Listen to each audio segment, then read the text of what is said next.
How lucky it is for rulers, Adolf Hitler once said, that men cannot think. If this statement was true, the horrors that followed Nazi Germany would be understandable. But I don't think it's true. I think the people in Germany did think. Hitler was very popular. In fact, when he replaced the Chancellor, he wanted to be called not Chancellor, but Der Führer, which means the leader. And it was put up to popular vote. 88% of the populace voted in favor of changing Hitler's title to the leader, which meant Mr. Authoritarian. Also, the German people were not ignorant of what Adolf Hitler thought or the Nazis thought.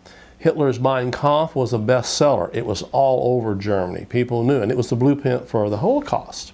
They knew what he thought. So the German people did think, and it was also one of the most cultured countries in Europe. So it came a point, though, when their thinking was colored, it was poisoned, and the idea became that security and safety and feeling into the authoritarian womb was more important than freedom.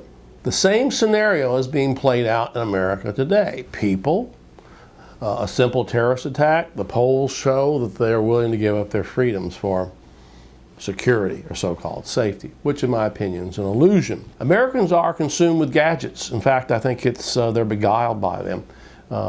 Glued to their television sets, their computers, their iPods, cell phones plastered to the side of their heads, all the while distracted.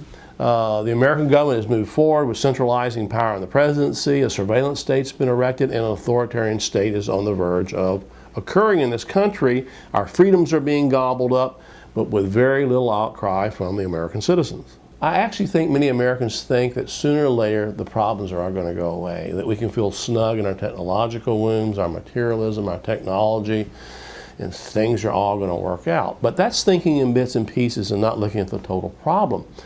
As one critic says, we get bad officials because people don't vote. What he's saying, they don't participate. I would go further and say this: bad officials will run roughshod over our freedoms and citizens when the citizens are clueless. So, for whom does the bell toll? It tolls for us. Our enemy doesn't lurk outside the borders. The enemy is us, the American citizens. We are generally clueless as a population. So our problems rest with us. Edward R. Murrow, the great CBS newscaster, in the 1950s, when the McCarthy era was going crazy and people were paranoid and the government was wiretapping and trying to find communists when there were not many communists, people were losing their livelihoods, people were committing suicide, they couldn't find jobs because the government was either looking for them or discrediting them or calling them before committees.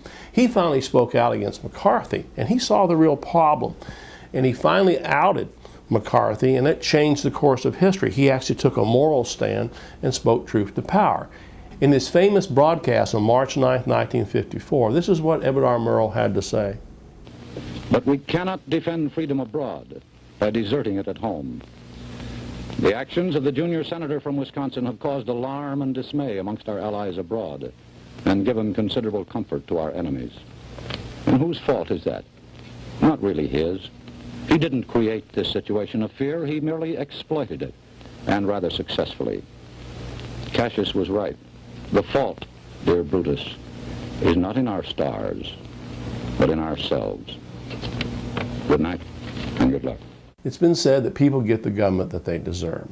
As we see our government sliding toward an authoritarian government, our freedoms are being devalued, all the problems we see. I guess the question is, what are you going to do about it? Are you going to start participating? Are you going to learn your rights? Are you going to become a better citizen?